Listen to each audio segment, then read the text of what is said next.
Muy buenas noches, ¿qué tal? Andalucía, ¿cómo estáis? Bienvenidos. Esto es Andalucía Debate, esto es Metropolitan Televisión Andalucía. Hoy es lunes, hay personas que están pues, aprovechando a lo mejor que mañana es fiesta, que es el día de nuestra comunidad, el día de Andalucía, pero nosotros estamos aquí al pie del cañón y deseando compartir con vosotros 90 minutos pues, de contenido de interés, que nos ayude un poco a despejar esta niebla con la que amanecía gran parte de Andalucía, en algunas zonas, y que nosotros utilizamos como metáfora para intentar disiparla y ver las cosas un poquito más claras dentro de este gran mare magnum de circunstancias y situaciones de extrema dificultad para algunas familias andaluzas. Vamos a intentar hablar de los temas que yo creo que os pueden llegar a interesar. Entre todos los que hacemos el programa, pues le echamos un vistazo a la actualidad, a los periódicos y decimos, vamos a ir por aquí. Después, vosotros a través del teléfono, a través de Facebook, de Twitter, nos marcáis también las directrices. Tenéis plena libertad en decirnos, oye, por aquí, chicos, o me interesaría saber esto. Incluso hay un par de preguntas que ahora voy a trasladar a mis compañeros aquí en plató, y tenemos llamadas telefónicas que también nos dan la vida. Por favor, seguid participando desde casa, porque se os agradece, sois parte fundamental del programa. Yo voy a empezar ya a saludar, y empiezo por aquí, por mi derecha, a Álvaro Rebollo. ¿Cómo estás, don Álvaro? ¿Qué tal? Buenas noches. Encantado de volver a verte. Hombre, malagueño, te vendes caro, ¿eh? Sí. Estás muy liado. Muy liado. Por suerte, muy liado, pero bueno, siempre que puedo hago un hueco, dentro de un rato marcho para Madrid, pero aquí estoy, al grito de a mí la Legión, tú sabes que yo acudo. Qué épico ha quedado eso. Efectivamente. Qué épico, gracias Álvaro por estar aquí. Vamos a recibir al alcalde de Estepona, a don José María Urbano. José María, buenas noches. Encantado, Agustín, buenas noches. Gracias por estar aquí. Nada, con mucho gusto. Te acepto la metáfora de la niebla, pero te diré que la costa malagueña, en Estepona en concreto, hoy ha hecho un día luminoso, delicioso, y toda la gente de España o de Europa que haya aprovechado estos días de puente van a disfrutar. Qué bueno ese alcalde, además hablando ahí de su zona, de nuestra Málaga, que tampoco, nosotros estamos enamorados de Málaga, como estamos enamorados de toda Andalucía, ¿no? Pero hay zonas en las que, fíjate, hay un dicho muy popular que dice mañanita de niebla, tardecita de paseo, o algo así. Dicen. Bueno, pues en este caso ha sido delicioso el día. Desde el principio al fin. Bueno, ¿qué tal por Estepona, alcalde? ¿Bien? Bastante mejor que hace 8 meses. Las elecciones fueron en mayo del 2011, el año pasado, han pasado 8 meses desde entonces. Me encontré en una ciudad desmoralizada, un ayuntamiento absolutamente desorganizado y un lugar donde la inseguridad jurídica y el derecho administrativo, la inseguridad jurídica era lo que prevalecía, el derecho administrativo no existía, y en estos 8 meses, ya que me preguntas, hemos conseguido devolver la normalidad institucional. Que ya es mucho, ¿no?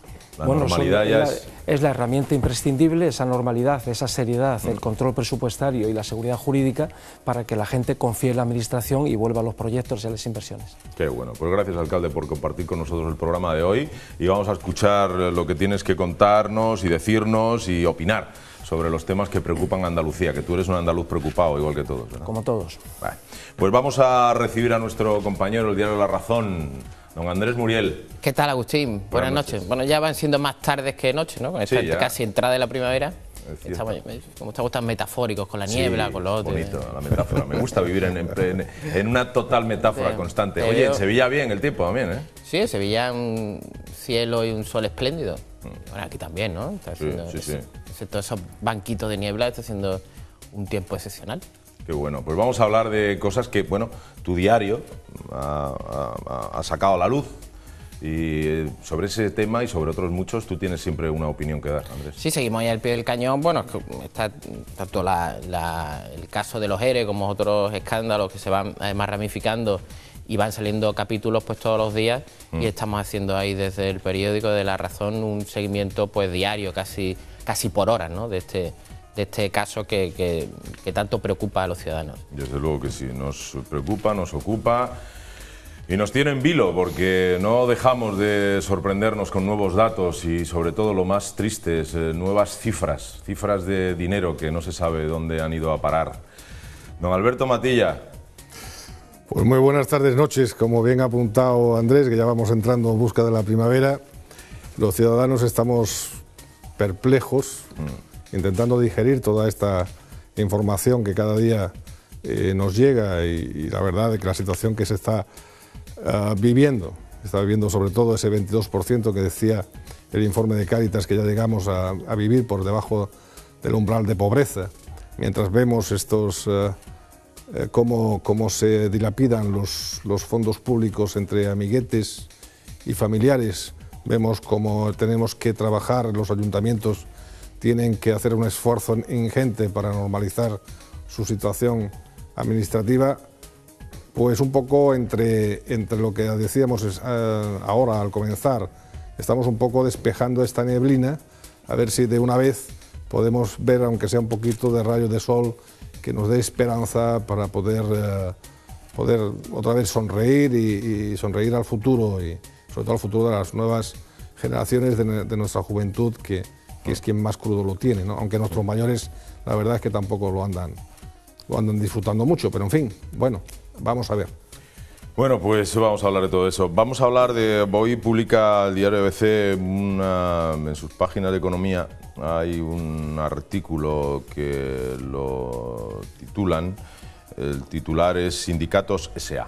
Vamos a hablar de que UGT y comisiones obreras ganan más de 10 millones al año con sus negocios empresariales. Vamos a verlo dentro de un momentito. Pero antes dejadme que salude a Lourdes Ojeda, nuestra querida Lourdes. Lourdes, un beso desde aquí. No te conozco personalmente, pero como si te conociera. Estás en Jaén y siempre colaboras con nosotros en Facebook y nos das noticias y links y reflexiones. En este caso, el otro día hablábamos de los andaluces.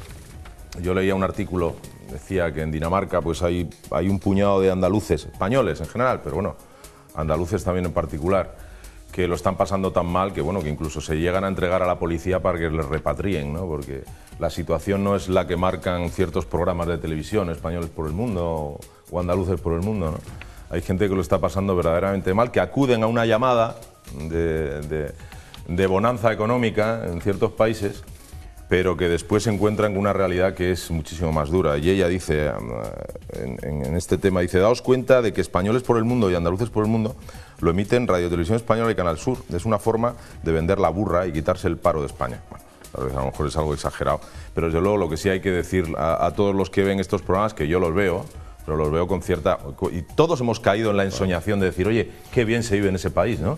Yo miro a mi mujer de vez en cuando, pero claro, coincide siempre que suele ser un paisaje exótico, con playas y palmeras, ¿no? Pero que acudes viendo la situación como está en España y te encuentras con una situación a veces mucho peor. ¿Eh, alcalde? Así es. Lo que se hizo en España y lo vendimos al norte de África hace 5 años, hace 5 o 6 años estábamos vendiéndole... un paraíso, ¿no? Y lo que tiene también un poco de trampa, ¿no? Es que se nos plantean siempre grandes profesionales con grandes sueldos, con grandes puestos de trabajo.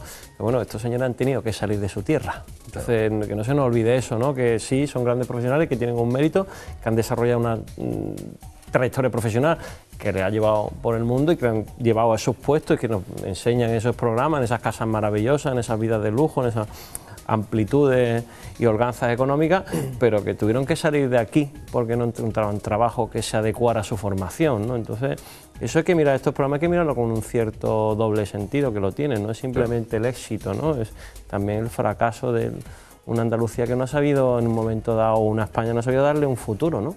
Un futuro que se adecuara a su formación y a su capacidad.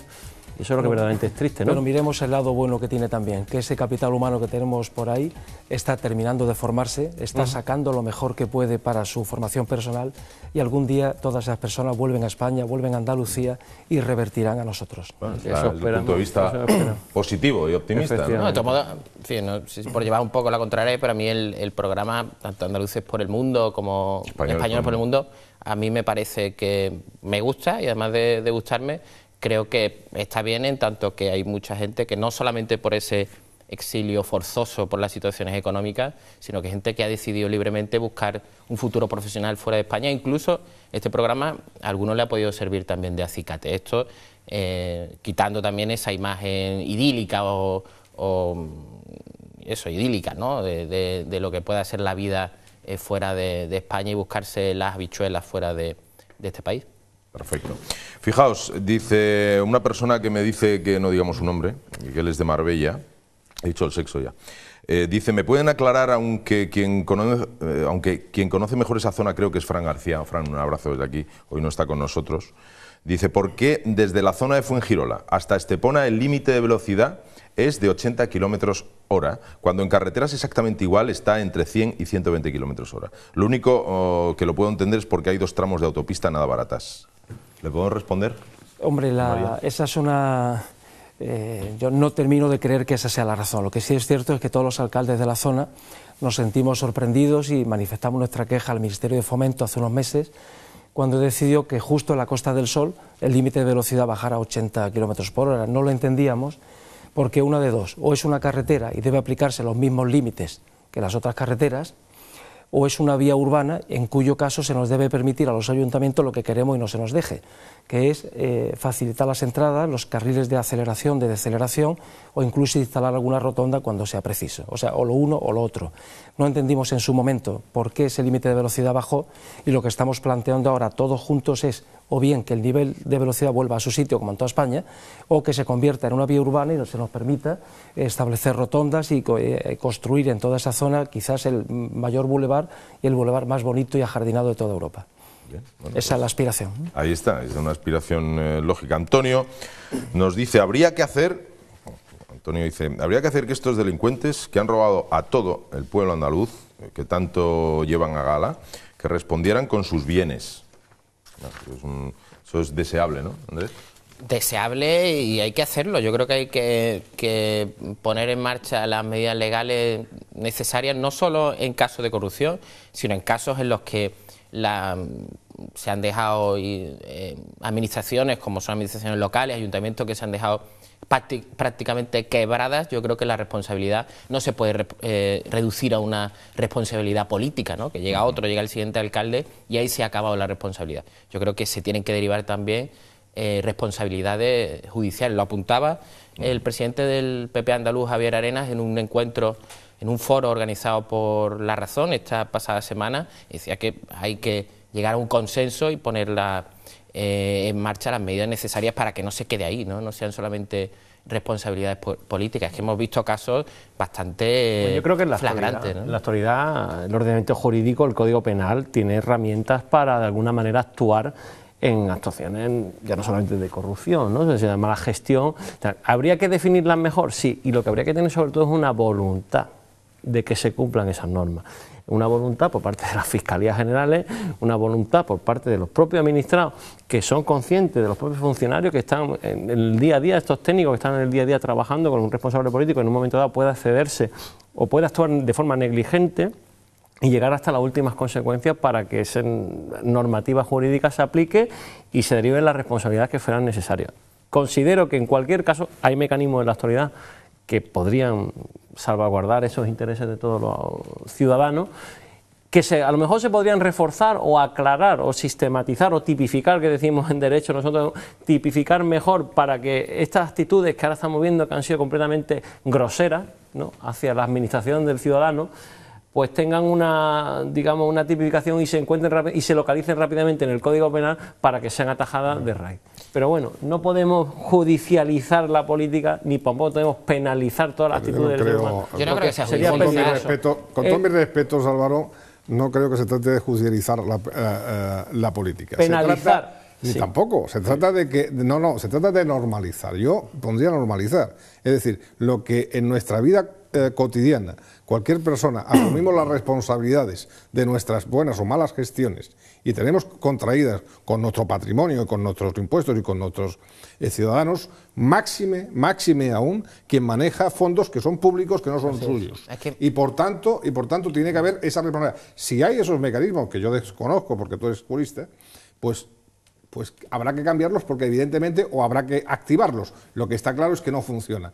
Y sí es doliente y es hiriente a los ciudadanos que veamos cómo cualquier ciudadano que en un momento dado no pueda hacer frente a un pago a Hacienda o un pago a Telefónica, tal, automáticamente vaya a una lista de impagados, de morosos y tenga las consecuencias y se le exijan una serie de responsabilidades, unos intereses y tal, y que un señor pueda arruinar a todo un pueblo y se tenga que ir de rositas y pueda pedir un crédito porque no tiene nada en ningún sitio. Esto es lo que no me parece. No, yo lo que percibo es que ya hay un consenso generalizado en torno a este debate. Es decir, es algo que hace unos años ni siquiera se pensaba. Parecía que era suficiente perder las elecciones, que el castigo de los ciudadanos era lo único que se podía hacer, pero ahora ya hay un consenso, bueno, de momento en esta tertulia veo que está siendo unánime, que es que todo aquel responsable político que por acción o omisión, de forma dolosa o negligente, con intención o sin ella, causa un grave perjuicio a la Administración, tiene que tener responsabilidad personal y patrimonial, es que tiene que tenerla. Claro, soy alcalde de una localidad donde ha habido una década donde lo que hoy puedo contar una o dos anécdotas, pero desgraciadamente era la generalidad de las actuaciones. Es decir, puedo contar, por ejemplo, que en el Ayuntamiento de Estepona existían depositados 7,5 millones de euros de fianzas, es decir, personas que querían hacer una obra o prestar un servicio y depositaban una fianza en el Ayuntamiento. A veces optan por ir al banco, pedir un aval y depositar el documento, o directamente, si tienen la liquidez, depositar el metálico en el Ayuntamiento. Son fondos indisponibles, son fondos indisponibles. Pues cuando tomo posesión de la alcaldía, descubro que debía haber 7 millones en esa cuenta y que está a cero. Que se ha confundido la caja común con el lugar común del que se puede meter y sacar dinero como si todo fuera lo mismo. Ahora llega la gente, termina sus obras, pide la devolución del dinero. Claro. Y tengo que decirle, tiene usted razón, debo devolvérselo, pero no lo tengo. Claro, la cara que se le pone al ciudadano cuando recibe el documento donde dice que tiene derecho a que se le dé su dinero, pero que la administración que lo tenía guardado lo ha dilapidado, se lo ha utilizado para gasto corriente o vete a saber para qué, la cara que se le pone, es decir, no podemos exigir responsabilidad a quien ha tomado ese tipo de decisiones. Desde mi punto de vista, el Código Penal ya tiene articulado suficiente para esto. Sí, pero se aplica, como decía Alberto, se ha activado. Bueno, pues es lo que requiero, ¿no? Es lo que sí se requiere decir también. Bueno, vamos, todas las leyes se pueden modificar. El Código Penal es una ley orgánica que requiere digamos un plus en el consenso parlamentario para hacer esa modificación, pero es que parece lógico y es una reclamación social que esa modificación se venga a cabo. Que se tienen que hacer desde la responsabilidad también. Esa modificación del Código Penal se tiene que hacer desde la responsabilidad, porque usted, vamos a ver, tú que eres alcalde, tú te pueden poner una encrucijada de no poder desempeñar tu función de gerencia de ese ayuntamiento porque tengas miedo a que puedas incurrir desde la responsabilidad. Esa modificación se tiene que hacer de una forma responsable. Que el Código Penal tiene ahora mismo instrumentos para penalizar esto, lo tiene. Que se deben de matizar mucho mejor, que las consecuencias jurídicas deben de cambiar. Pues yo creo que sí, que también estamos de acuerdo todos en que, bueno, un acceso directo al responsable político que tenga una tarea de vigilancia o por acción o omisión incurre en algún tipo de ilícito, ya no solamente de ilícito, de irresponsabilidad que la ciudadanía considere que sea digno de un castigo penal y que lleve más allá, trasciende del castigo penal y llega a su propio patrimonio esa responsabilidad, me parece que además no estamos hablando de mal uso en el sentido de apropiación personal. No estamos diciendo que estos responsables, que en el caso de los ERE parece que sí, sino estamos hablando de actuaciones administrativas que no conducían a quedarse con el dinero de la administración, sino mal gestionar y que en lugar de ahorrar, adoptar medidas de austeridad claras o dejar de engrosar artificialmente las plantillas por temas de clientelismo político, lo que estábamos haciendo era usar fondos indisponibles. Valverde del Camino, por ejemplo, un municipio que tendrá en torno a 10.000 habitantes y la deuda suma más de 50 millones de euros. Un municipio con 10.000 habitantes y luego, entre tanto, nos enteramos que el alcalde pues se gastó en torno a 3.000 euros en un prostíbulo en camas y hubo todo esto tiene que tener, lógicamente, un pago que sea más allá del pago político. ¿Por qué? Porque además en un momento en el que ahora, ¿qué se le está pidiendo al ciudadano? Pues se le está pidiendo responsabilidad de Estado, se le está pidiendo que hay que ajustarse el cinturón, se le suben los impuestos. Entonces, si no ve unas medidas y además, digamos, fuertes y contundentes desde un punto de vista político, pues entonces se va a tomar a chacota esta responsabilidad y esta exigencia que se le exige, ¿no? A mí me agrada mucho como ciudadano que haya un alcalde, como tenemos hoy, que hable con ese sentido común y ese sentido de la responsabilidad. Porque los ciudadanos estamos cansados, saturados, hastiados de ver cómo la impunidad a partir de ciertas... Y sobre todo desesperanzados. Claro, fíjate, las llamadas, ahora vamos a escuchar algunas, José María, las llamadas de los andaluces, los que llaman aquí, ven este programa, llaman, lo que yo detecto sobre todo es desesperanza, es hastío, es lo que dice Alberto, están cansados ya. Están agotados, están como diciendo yo ya no tengo más capacidad de sorpresa, por favor, que esto cambie de una vez, o que alguien ponga freno, o que embride, porque utilizas mucho tú la expresión embridar, sí, que me encanta esa palabra, que embride esta situación y que reconduzca. Pero hoy no lo he usado, ¿no? Sí, antes de empezar el programa, por eso me acordaba. que embride este caballo desbocado que es la situación en Andalucía. Fijaos, como muestra un botón, vamos a escuchar alguna llamada. Programa y comunicarle que esto de la Junta no es de hace unos años, que esto se está fraguando desde la transición. Y a mí personalmente me habían ofrecido llevar empresas, mover dinero para poder realizar estos actos que ahora se están descubriendo. Gracias. Bueno, es un ciudadano que nos habla de que esto no se improvisa en unos meses ni en unos pocos años. Claro, constata lo que venimos diciendo, que yo recuerdo también otro concepto hablando de que tú hablaste de cabeza de hidra. Sí. O sea, que aquí todos tenemos es una hidra con nuestra un tipo de cabeza, ¿no? Pero es cierto, esto no es... En un principio empezamos a entender, parecía que eran una serie de golfos sinvergüenzas que cogían, que habían metido la mano en la caja, pero parece que el sistema es una estrategia, es una forma de hacer, es una omertad, es un establecimiento paralelo, una administración paralela, para beneficio propio de un sector muy determinado, digamos, junto, cercano al poder. ¿Puede haber, en este caso, Alberto, de turno? os pregunto a todos, ¿puede haber andaluces que piensen que eso es una exageración? ¿Cómo puede haber cerebros que puedan maquinar algo tan delictivo y como es eso, ¿no? Así mismo lo hemos pensado. Puede pensarlo, otra cosa es la realidad que está ahí y lo que está saliendo de las investigaciones en el caso de los ERE y de otros casos, porque tenemos valla competitiva, tenemos el caso de formación, tenemos otros muchos casos que están en el punto de vista judicial y de lo que nos estamos enterando, pues no es ninguna exageración porque está ahí, ¿no? Y sí, yo coincido en este caso contigo, ¿no? Que sí hay ha habido una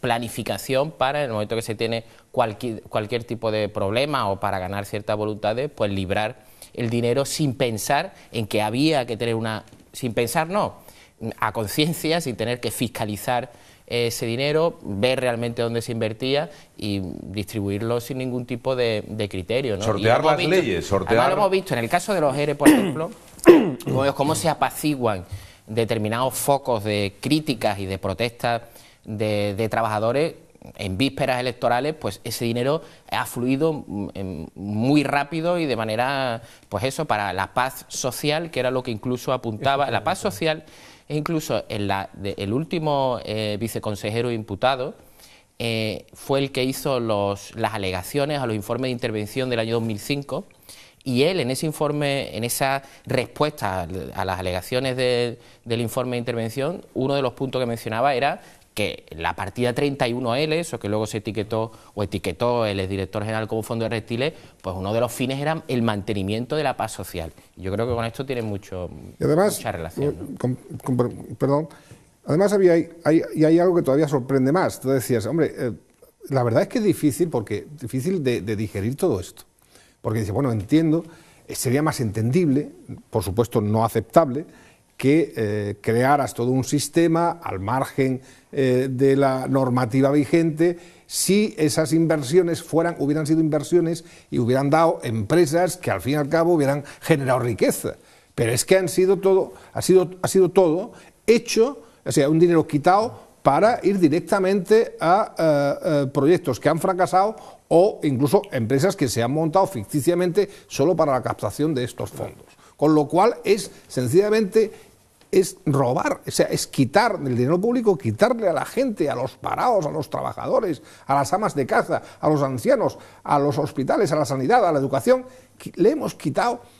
¿Qué catadura moral tendrá esta gente para quitarla? También los ciudadanos tenemos que reflexionar sobre esto, porque además ese engranaje, eso sí ha tenido un fin que le ha sido muy provechoso, en este caso al Partido Socialista, que ha sido una maquinaria infalible de ganar elecciones.